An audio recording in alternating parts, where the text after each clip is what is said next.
Isaac, but there is the message from the fans. We are a city, a whole population.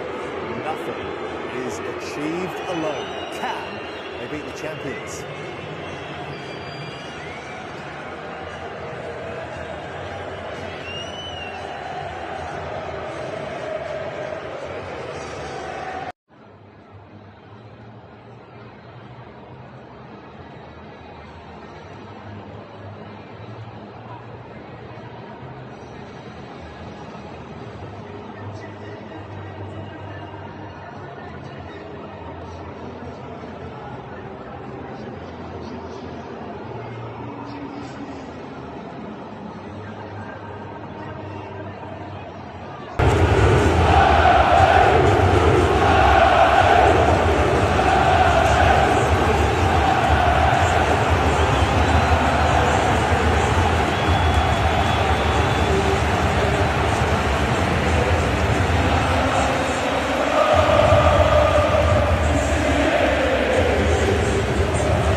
Or rather who Eddie Howe and Newcastle were missing in their opening game against the 10 men of Aston Villa. But Nick Pope is one of the 9 starters tonight who beat Liverpool at Wembley in March when Dan Burns set them on course for a victory for the generations of Newcastle fans. It's an unchanged 11 from the team that drew in Birmingham, with the midfield trio a solid part of this Newcastle team. Anthony Elanga could and perhaps should have opened his Newcastle account, while Anthony Gordon, the former Everton player, again takes a central role. Joe Willock is back in the squad after injury, and Jacob Ramsey could make his debut after joining from Newcastle's last opponents. It wasn't all plain sailing for Arne Slot as Liverpool began their title defence with a win. The 2 goals that Alisson conceded to Bournemouth's Antoine Semenyo made it a nervous night at Anfield. Ibrahima Konate looked sluggish and Jeremy Frimpong got injured, leaving Dominic Szoboszlai to plug the gap. Ryan Gravenberg's return from suspension coincides with Alexis McAllister's absence, so Curtis Jones starts.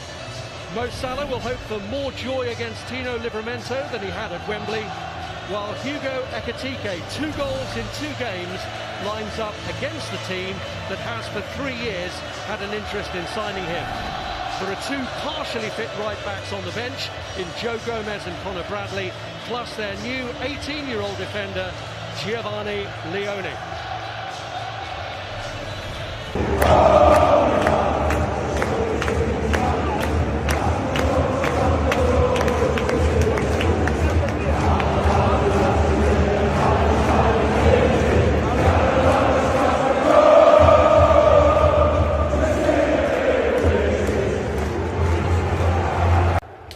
Yes, you know it's possible. You know, especially when they play at St James's Park, that they can beat anyone and they can play well against any names or whatever it is. But not having Isaac, obviously, is not the same. But I do believe, I was saying to Jamie before, I can see them upsetting Liverpool.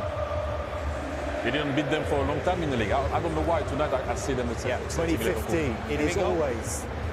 Get into them. There's the message from the fans. It is always a hothouse atmosphere at St James's Park. And this is the first home game of the season. And this is Liverpool, the champions. Our match commentators tonight on our Monday Night Football. Chris Sutton is alongside Rob Hawthorne. Good evening to you, Rob. Good. Shots for Newcastle United at Villa Park without scoring. Tell us, though, Jamie, about the threat of Elanga and Gordon particularly. I mean, flying machines. I mentioned this to Eddie Howe in the questions before the game. This must be something they've worked on, surely. This was the greatest chance they had in the game against Villa in terms of causing the opposition problems, and it was that counter-attack. Gordon makes the run initially. Elanga now, I mean, look at the stats there at the bottom of the picture. That tells you everything you need to know about how this game could be won or lost from either side. And then you think about Gordon getting Konza sent off, you know, run through. We mentioned Liverpool in terms of rest defence. Aston Villa have got the first line, OK, they've got a 3. They've got absolutely nobody, Aston Villa, in this area that we said was so vital and cost Liverpool against Bournemouth it costs Aston Villa.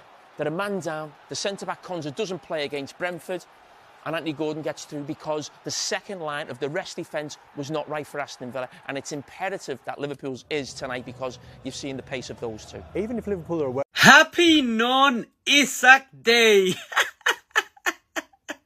A lineup like this, Dominic Szoboszlai posing like this, ain't gonna give you the 3 points today. You laughed at Manchester United for drawing to Fulham, and today we laugh at you. Yes, you think a lineup with Alisson, Van Dijk, Konate, Kirkes, Wirtz, Szoboszlai, Salah, Curtis Jones, Cody Gakpo, Hugo Ekitike and Gravenberch is gonna get you 3 points against Newcastle?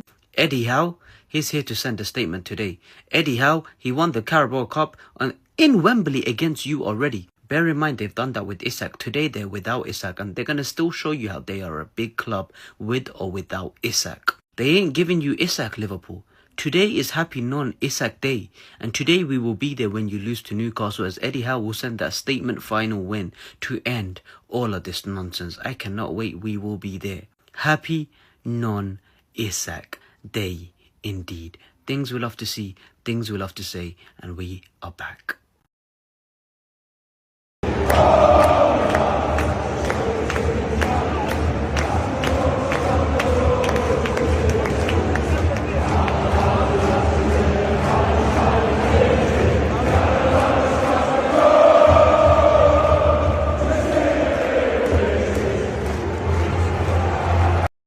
Is the Alexander Isak derby. Let me know in the comments who will win this game, Liverpool or Newcastle. Newcastle have said Isak is not allowed to leave. Liverpool have been asking for him. I've been waiting to acquire him. Let me know who's going to win in the comments. Liverpool, tonight you are not going to win. Newcastle, if you ever needed that motivation to win a football match, look what they're trying to do to your main striker. Today is Newcastle versus Liverpool, the Isak derby. Let me know your thoughts in the comments who will win this game. I'm going to go for a score prediction of 2-1 to Newcastle. They will win me this football match. The Isak derby, they tried to rob Isak from you. They took Ekitike from you. Now is your time to go get 3 points off of them. That's all that matters. You guys are selling Isak as a rat t-shirt outside the stadium. I'm with it. But as long as you get me 3 points, join up the watch along. This is a big day today.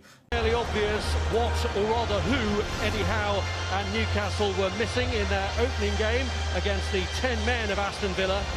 But Nick Pope is one of the 9 starters tonight who beat Liverpool at Wembley in March, when Dan Burns set them on course for a victory for the generations of Newcastle fans. It's an unchanged 11 from the team that drew in Birmingham, with the midfield trio a solid part of this Newcastle team. Anthony Elanga could and perhaps should have opened his new